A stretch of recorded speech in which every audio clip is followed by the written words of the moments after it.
welcome back. So, what exactly is a crypto hotel? What does a cannabis-friendly hotel experience look like, and how does that fit into the thriving health and wellness travel segment? As travelers increasingly demand offerings that cater to their unique tastes, hoteliers are responding with experiences designed from the ground up with those niche interests in mind. Today we're going to look at two concepts designed to serve very specific and very passionate audiences. With us today is Roger Bloss, founder and CEO of Alternative Hospitality. Roger started Vantage Hospitality in 1996, launching America's Best Value Inn in 99, and acquiring the America's Best Franchising Brands in 2014. Under his leadership, Vantage grew to a top 10 hotel company with 1,200 global properties and was the only hotel company to be ranked 8 consecutive years on the prestigious Inc. 500 list of fastest growing companies. His pioneering vision earned him many industry accolades, including 2-time winner of Lodging Magazine's Innovator of the Year, among others. Alternative Hospitality has several projects in the works right now across the country. Roger's behind a lot of different projects, but the one that's garnered a lot of media attention and interest is one that's focusing on creating a cannabis-friendly health and wellness destination, specifically the Coachella Resort, currently under construction in Desert Hot Springs, California. Shifting gears a little or a lot, it seems like over the last couple of years, terms like cryptocurrency, blockchain, NFTs, and Bitcoin have very suddenly and unavoidably appeared in the popular consciousness. The terms may be omnipresent these days, but even so, many of you may still be wondering, what the hell does any of it mean? I think that. Today we've got the Elon Musk of hospitality here to explain it all to us. Ken Patel has worked in the hospitality industry since he was 15 years old and is now the founder and CEO of EV Hotels, a vision he's been working on since 2018. Since then, he's been named one of the top 50 most influential hospitality leaders worldwide by the Hospitality Power Index in 2021 and was a Christian Dior honoree for 2022 Man of the Year. Ooh. I know, right? Two very impressive people I have up here with me. Roger, I am going to start with you. Coachella is a destination concept revolving around health and wellness and also cannabis. Can you tell us a little bit about that? Why cannabis?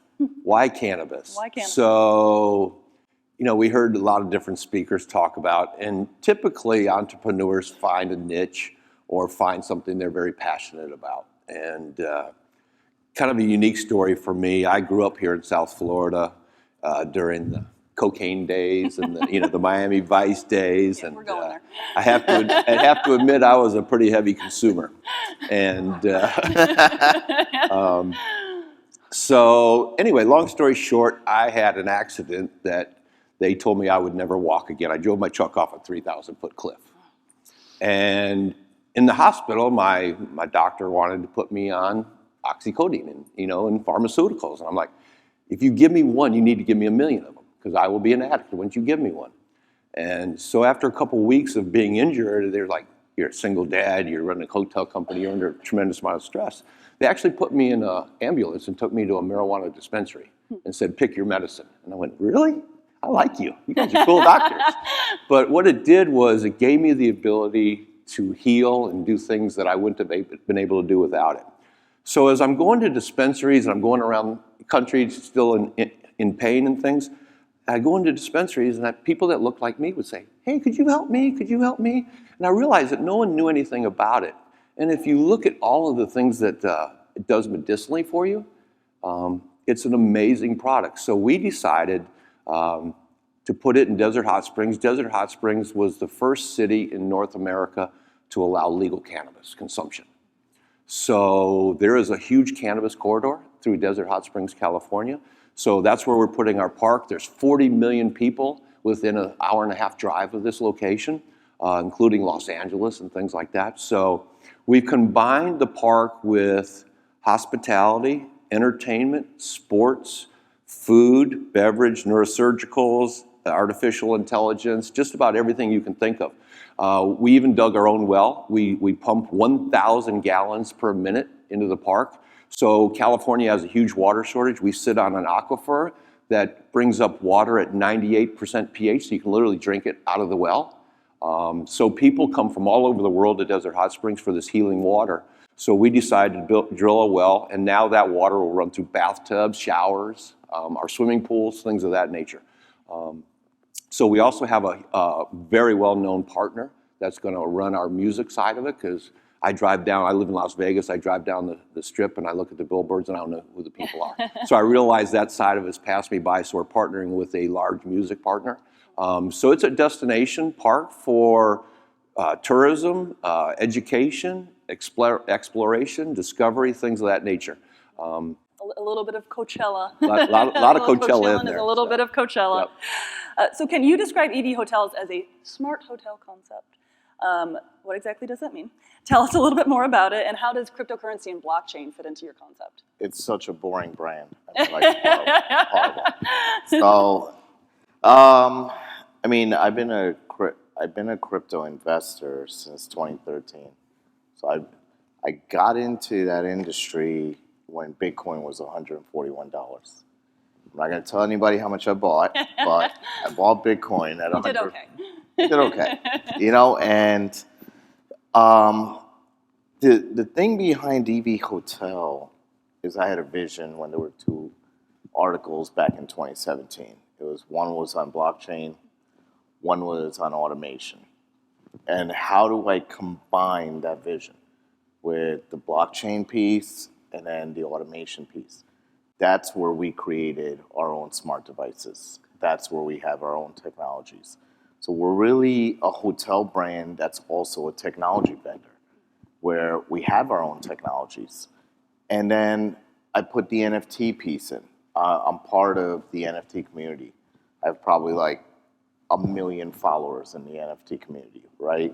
Because I'm part of 3 different NFT projects. 2 I own, and 1 I'm an ambassador, where it's other ambassadors are like Larry Namer, creator, founder of E! Entertainment Television, and David Metzer. Cameron Jordan of the New Orleans Saints is actually a co-founder of that NFT that he asked me to be on. So, I mean, these are things that we're doing, and if you see the pictures, I partnered with a crypto exchange. The reason I wanted to do that is to create the world's first ever trade floor inside of a hotel. And that's where we have the crypto ballroom. That's where you buy, sell, trade crypto. Then we have the NFT lobby. That's where you buy, and I mean, you can purchase the NFTs and then resell them on OpenSea. So now the public area of the hotel that never makes money actually makes money. Right. Yep. You know, so the break-even point of EV Hotel is 18 months or less. You know, probably the best number you can imagine. And I think you probably know, now it's been like 4 days, we announced that we're going public through our hedge fund. Very nice. So a lot of good stuff. Yeah, lots of good stuff in the works. Yep. So who is the core audience or target demographic of your project? And Roger, I'll start with you. You know, anybody that's looking for an experience, you know, we talked about destination travel, experiential travel. I think it's all of that. And I think the demographics will change as the environment changes through the desert. You know, we go from stagecoach country and Western to Coachella, you know, and pre-COVID, Desert Hot Springs had 133 days of sellout. So we think with over 150 days of concerts and entertainment, like I said, 40 million people within an hour and a half drive, it's going to spread everything from 21 up. Same question, Ken. Who's your target demographic?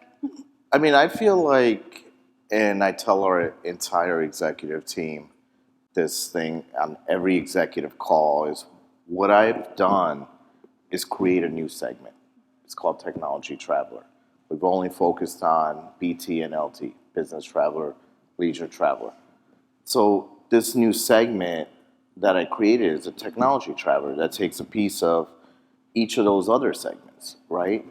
And this is where I feel our brand combines a community. It brings the hospitality people and then brings the crypto, blockchain, Web3 people in. So it's for everybody. Right. But Yeah. crypto and blockchain alone, that's a huge Community. I mean, you're looking at a $3 trillion market cap. You know, I mean, I don't know if the people out here understand how big that community is. It's something we have not tapped into. And I am literally the only person that's tapping into it in the world. And that's why we're opening EV hotels globally everywhere. Even we announced Punta Cana as our first 5-star resort. You know, we're about to announce, I can't tell anybody yet, but there's going to be about 9 different locations around the world that we're about to announce. But, you know, that's why it's capturing that audience, right? Like just what Roger's doing, he's capturing that unique audience. And I think we don't understand how much of that unique audience there is out there, but they're all out there. So to that point, you're both actively developing concepts that primarily target, and they are for everybody, but they do also cater to a pretty niche audience. So what was your interest in developing a hospitality concept that caters to such specific communities, rather than trying to be everything for everyone all the time, which I think is a lot of the goal? Why so niche? I look at, you know, I live in Las Vegas, and I go to a lot of events. People use the product. They use it irregardless, right? So by allowing people to experience it and discover it, so most, you know, if you're going to get high, you're going to get high, right? That's it. So, but like for instance, Nicole, if you pinged me and made a reservation in my hotel, I'd ping you back and say, hey, we're about health and wellness and experiences. You travel a lot, so maybe you don't sleep, maybe your back hurts, whatever it might be. When you arrive, we'll give you a basket, right? And we're going to tell you you can do video calls to doctors, and we have bud tenders on staff that'll help you, and just walk you through it. And how we see it is this product will become federally legal. Everybody knows that.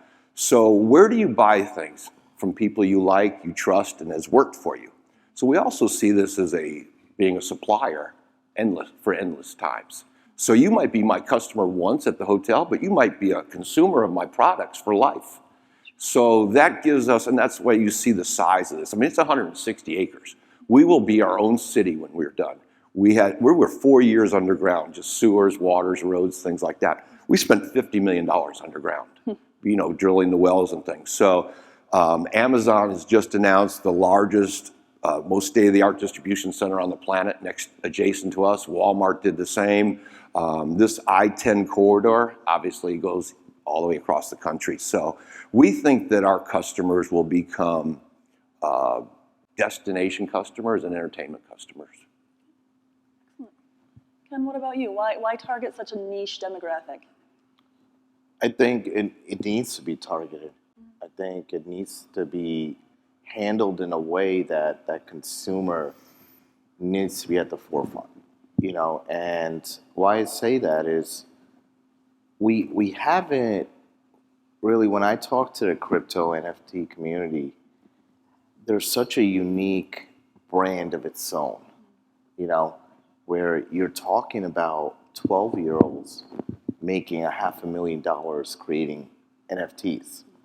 We have a 16-year-old on our team. You know what I mean? She's creating. I need a youth. She's probably going to make her first $1 million by the time she's 17. You know what I mean? Like, it's crazy. Justin Bieber bought an NFT for $7.2 million. You know? I mean, I talked to him like 3 weeks ago, and I'm like, what are you thinking? You just bought this NFT for $7.2 million. But he's like, I wanted to put something in my house. I'm like, what? But that is what's happening, right? That's that community. And you have a lot of celebrities. There's a lot of athletes. Good friend of mine, he's there in Phoenix, AC Carswell. He's on the Super Bowl committee, former Raiders wide receiver. And I asked him, I said, why are a lot of athletes getting behind this NFT? And he's like, they're finding an avenue to make more money. So when an NFT is created, they make an 80-20 cut. So 80% goes to them, 20% would go to us, kind of thing. Gotcha. So that's how we have Patrick Mahomes, we have Drew Brees. I mean, we have these people, and it's a different, and that's why it's never been tapped into it, and that's why I feel we had to go after it.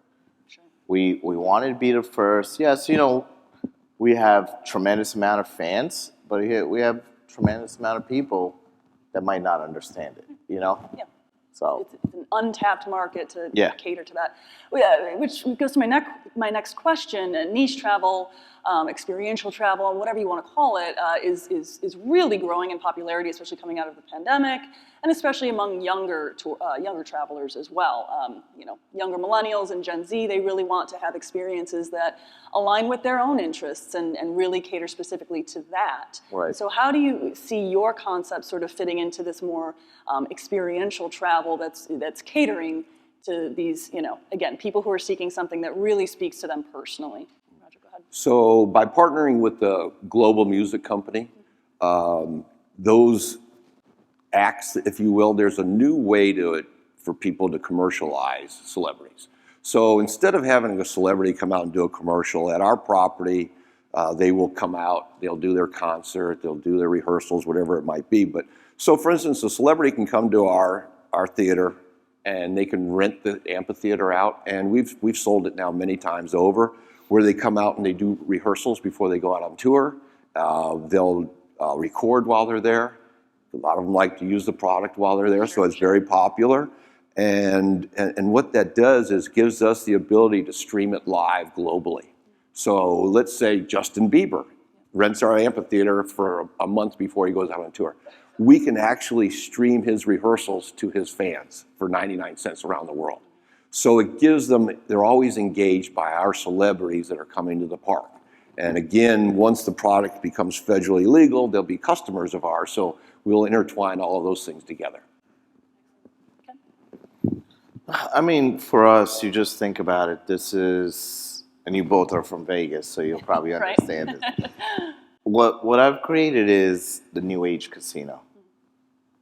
This is the new age casino, and where you don't need a gambling license. And that is the biggest interest here, is you're bringing that 3 trillion market cap community into a hotel to actually gamble. That's where you buy, sell, trade crypto, buy NFTs. So it's a different type of focus. It's something the industry has never seen, right?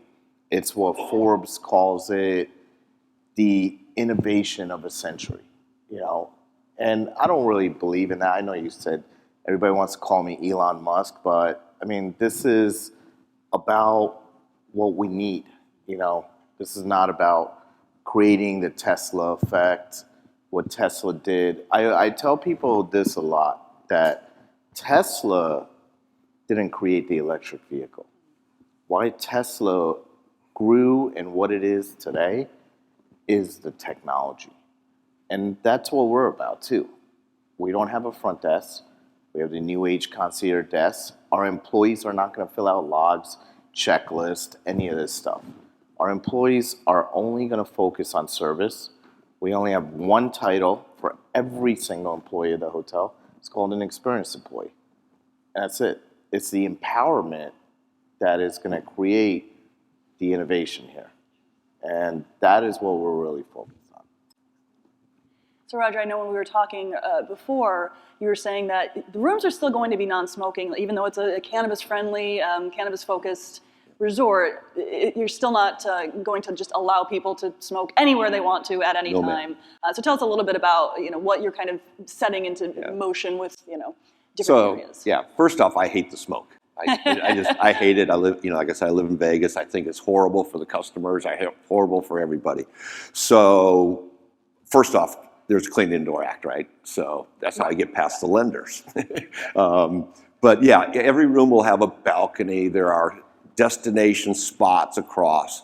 And the park is, everybody's seen the big windmills out in Palm Springs. There's a reason they're there. That's where the wind corridor goes through. So everything we've done there, in terms of where the guests can move around. So let's say you're at a concert, you're going to sit on one side if you're going to smoke, okay? And you're going to sit on the other side if you don't, but so the wind will blow you away and things like that. But every room will have a balcony, and there are it's 160 acres. It's a big park, so people can ride segways and go on tours. They can go watch people make things. So there's we call them community spots at this point, where they just kind of people can sit around fires or whatever time of the year it is. So there's just destinations all over the park where you can smoke. but never in a place that it would affect the person next to you, unless you wanted it to. Unless they wanted it to. Unless they want to. Ken, how about EV hotels? What is the actual in-room experience of this smart hotel? What kind of devices are we looking at? And how are you also incorporating cryptocurrency as forms of payment? Yeah, I mean, so our rooms are very unique. It's got 12 to 16 of our own smart devices, including the bathroom mirror that mirrors your exact phone onto the mirror. So you can watch YouTube, look at your calendar. Our smart shower scans your body to know what temperature water it should output, depending on your body. Then our smart toilet. This is the best part, because I know if there's maybe women or men that are married in here and your other half leaves the toilet seat on, now with the app on your phone, you could actually close that toilet seat from your bed, you know? So it's, we've got things like that. And then obviously to handle the PM issue, the engineer will never have to do a PM in a hotel, at EV Hotel, ever again. Because we have the live energy management tool that's inside of our app. And then all of the other smart devices in the rooms kind of gives you that information. So it's just all live.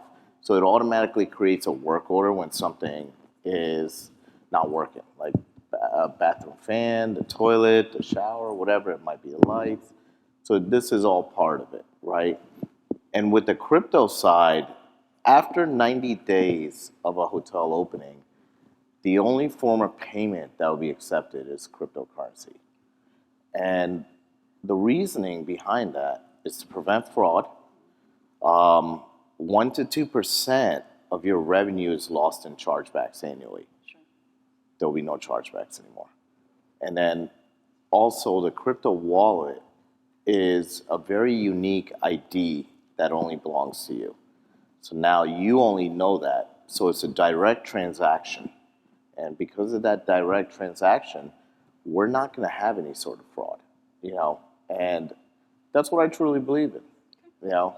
And I mean, you know, we're in Miami. I had a great meeting with the mayor a few days ago. Very nice. So something special is going to happen here. Very good. Little teaser. Little teaser. But, you know, I mean, I believe Miami is the crypto capital of the world. You got FTX here. I mean, you've got all the exchanges that you can imagine that flow out of here. A lot of financial people from New York moved down here. So I think the mayor is doing an amazing, amazing job with Miami, you know. And he told me I'm more popular than him. I'm like, I'm not more popular than you. You rang the bell to NASDAQ. But, you know, I'm excited for this brand. I mean, I'm obviously excited for what Roger's doing too. And of course, they're very different, obviously. Yeah. But you know, simpatico in the way that, you know, it's unique, it's different, it's a very different kind of offering in the marketplace. So Roger, in the few minutes that we have left, I'd love to just get a quick idea. What's our timeline looking like? So I think I told you we spent 5 years underground so far. So actually the hotel's being built in Las Vegas modularly as we speak. Nice. It's allowed me to get creative in the guest rooms and put some authenticity into them. So for instance, there'll be hemp uniforms, there'll be hemp beds, there'll be hemp in the concrete. So a lot of those creative things are being built into the product as we speak. So the one thing I love about the modular side of it is I can really predict a much more predictable opening date. Absolutely. So I'm probably 18 months out, you know. So I realistically about 18 months. Okay. I think I'm hoping for 12, but I'm going to be realistic in these because I know there's an air conditioning company here, and I'm hearing it's a 12-month wait for air conditioners.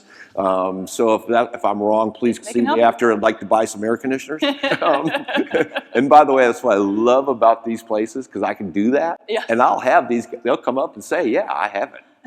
So thank you for having me. It's been a really great time, and I've enjoyed being here immensely. Thank you for coming out and bringing your energy, both of you. So and I got a question for you. I know everybody wants to know, how much does each room technology going to cost above a typical hotel room? I mean, so we don't have a design PIP, right? We have a technology PIP. Yeah, but what would it cost me if I built, just take, how much technology does it cost me to put into that new crypto room? It's probably going to be anywhere from $3,000 to $4,000 a room. That's all? Yeah, because we created our own, we manufacture our Okay. own, we built our own. I was thinking times 10. You probably were. That's what it would I cost know they you, want right? to know. I know. I mean, people might not know how much really an iPhone costs to make. Yeah. It's $179. That's what an iPhone costs to make. Sure. How much do you pay? Times 10. Times 10. Times 10. You know what I mean? That's why I asked. So Ken, what about you? The first EV hotels will be in downtown Phoenix. What's the timeline for that looking like? We're looking at right now, I think it's sometime in May. Okay. We were supposed to open in time for the Super Bowl. Sure. But the city of Phoenix, they got a little pushback, understaffed, so the permitting process. But then also now we got the Punta Cana deal and we got the Tampa Bay. So I could say May, and will it be the first one? It possibly could. Oh, so it might not be the first one now. Yeah, Depending on how fast Punta Cana goes up. But I mean, the thing is too, we haven't announced it, so you got exclusive here, is our 3-star model. It's a conversion-based model, so it converts your Hamptons, your town places.